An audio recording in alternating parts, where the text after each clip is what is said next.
Hello, my name is Jesse, and today I'm going to be giving a presentation on intercultural communication.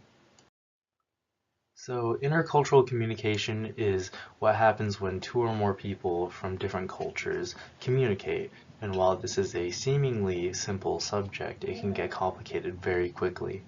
So, for example, the American OK sign, if done in France, it can be seen as a provocative sign and very offensive. And this is because for the French, the OK sign actually means you have zero value. And that's very offensive and not something you should be doing to somebody that you want to be on good terms with. So that's why we're studying intercultural communication. Um, so one important concept within intercultural communication is the idea of high versus low context cultures. So a low context culture would be in a culture that they speak very directly and they get to the point very directly and explicitly. So a good example of a low context culture would be the United States. And on the other side, the high context culture is one where um, they they imply a lot of things and they don't speak very directly about what they want. And a good example of this would be Japan. So on the right, I have a little diagram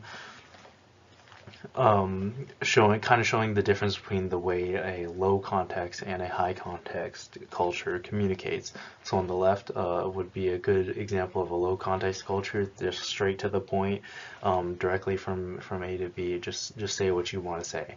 On the right side, we have how a high context culture would communicate. So just a lot of meandering around the point and just not easy to understand all the time. Um, so yeah, when you're communicating from someone within a high context culture versus a low context culture, you need to keep in mind all the little things that go into it. Um, so some more things that are important to keep in mind when communicating between cultures are verbal communication versus nonverbal communication. All those bullet points that I have on the screen right now are very important, and not every culture will perceive them in the same way. So, for example, the point on silence. In some cultures, silence means consent, and in other cultures, it actually means a rejection. So you need to know which means which when you're communicating with people from cultures that may not be the same. As well as gestures, like the example I gave earlier about the OK sign in France. Important to know the difference between those.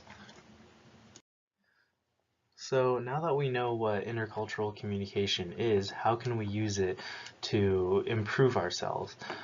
First is to know your own culture, and that just means be aware of yourself and what kind of subliminal things that you've picked up from your culture that you do, maybe not even consciously. That could be your body language, the gestures that you use, whether or not you make eye contact with people, and those are all things that you need to be aware of because some of those things can be offensive in other cultures, and you need to know about them uh, just so you don't offend anybody on accident.